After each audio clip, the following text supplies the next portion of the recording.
శ్రీకృష్ణ జన్మాష్టమి రోజు ఈ ఒక్క పని చేస్తే నట్టింట్లో సకల సంపదలు. వైకుంఠవాసుడు శ్రీ మహావిష్ణువు శ్రీకృష్ణుడిగా ఇలపై అవతరించిన రోజున మనం శ్రీకృష్ణ జన్మాష్టమిగా జరుపుకుంటాం. ఈ పర్వదినాన్ని గోకులాష్టమిగా కూడా పిలుస్తారు. ఓ యుగ పురుషుడు భూమిపై అవతరించిన రోజు కాబట్టి శ్రీకృష్ణ జన్మాష్టమికి ఎంతో ప్రాశస్త్యం ఉంది. ఆ రోజున కృష్ణుని స్మరిస్తూ వ్రతం చేస్తే ఎన్నో జన్మల పాపాలు తొలగిపోవడమే కాదు, సకల సంపదలు నట్టింట్లో వాలుతాయని వేద పండితులు చెప్తున్నారు. పురాణాల్లో కూడా శ్రీకృష్ణ అవతారం గురించి ప్రస్తావన ఉంది. నారద మహాముని ఓసారి సత్యలోకం వెళ్లి బ్రహ్మదేవుణ్ణి కలిసినప్పుడు శ్రీకృష్ణాష్టమి గొప్పతనం గురించి చెప్పమని అడగ్గా ఆ సృష్టికర్త శ్రీకృష్ణ వ్రతం గురించి వివరించాడు. అప్పటి నుంచి శ్రీకృష్ణ జన్మాష్టమి వ్రతం ప్రాచుర్యంలోకి వచ్చింది. పూర్వం రోజుల్లో ఈ వ్రతాన్ని చేసిన అంబరీషుడు, గదమహారాజు వంటి వారు ఎంతో పేరు ప్రఖ్యాతులు సంపాదించుకోవడమే కాదు, ఎనలేని సంపదలకు అధిపతులయ్యారు. ఈ వ్రతం ఎలా ఆచరించాలంటే శ్రీకృష్ణ జన్మాష్టమి ముందు రోజు రాత్రి ఉపవాసం ఉండాలి. ఇక జన్మాష్టమి నాడు వేకువజామునే లేచి నువ్వుల పిండిని, ఉసిరిపిండిని తలకు రుద్దుకోవాలి. అనంతరం తులసి దళాలతో కూడిన నీటితో అభ్యంగన స్నానం చేయాలి. ఇక ఇల్లంతా శుభ్రం చేసుకుని రంగవల్లులు తీర్చిదిద్ది పూజ మందిరాన్ని ముస్తాబు చేయాలి. పూజ మందిరంలో బాలగోపాలుని పాదముద్రల ప్రతిమను ఉంచాలి. అనంతరం అచమానం చేసి ఉపవాసం మొదలు పెట్టాలి.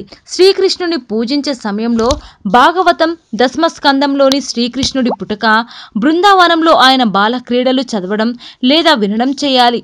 తిరిగి సాయంత్రం శుచిగా స్నానం చేసి వ్రతం ప్రారంభించాలి.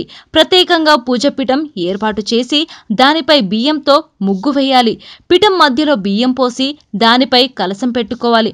కలశం ముందు శ్రీకృష్ణుడి విగ్రహం కానీ చిత్రపటాన్ని కానీ ఉంచాలి. పూజ వస్తువులుగా నీరు, ఇనుము, కత్తి, గుమ్మడి పండు, ఇకపండు, కరక్కాయి, మారేడు ఫలం, దానిమ్మ ఫలం, జాజిపండు, కొబ్బరికాయ, జంజీర ఫలంలో ఏవైనా 8 వస్తువులు ఉంచాలి. అనంతరం గణపతి పూజతో మొదలుపెట్టి అష్టస్తోత్రాలతో ముగించాలి. పాలు, మీగడ, వెన్న, నెయ్యి, పెరుగు, చక్కెర కలిపి నైవేద్యం తయారు చేయాలి.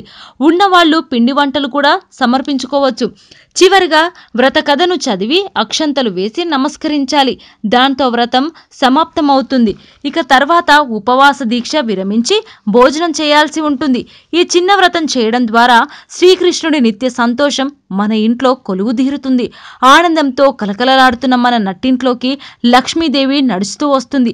సకల పాపాలు, భయాలు, వ్యాధులు దూరం కావడమే కాదు, 7 జన్మల పుణ్యఫలం లభిస్తుంది. ఈ ఒక్క వ్రతం చేస్తే 1000 గోవులను దానం చేసిన పుణ్యఫలం వస్తుంది. హాయ్ అండి, నేను మీ జబర్దస్త్ ఆటో పంచ్ రాంప్రసాద్. నేను మీ వరలక్ష్మి. హలో అండి, నేను మీ సుడిగాలి సుధీర్. హాయ్ హలో, నేను మీ కామెడియన్ కుమార్ స్వామిని. హలో, నేను మీ జబర్దస్త్ ముక్కా వినాష్. హలో అండి, నేను మీ చిత్రలేఖ. హాయ్, నేను మీ మచ్చి మాధవి. నా పేరు Thadivelu. Please subscribe to public talk TV. Please subscribe public talk TV. Please subscribe public talk TV. Please subscribe to public talk TV. Please subscribe public talk TV. Please subscribe to public talk TV. Please subscribe to public talk TV. Tell me pretty lies, look me in the face. Tell me that you love me, even if it's fake, 'cause I don't fucking care.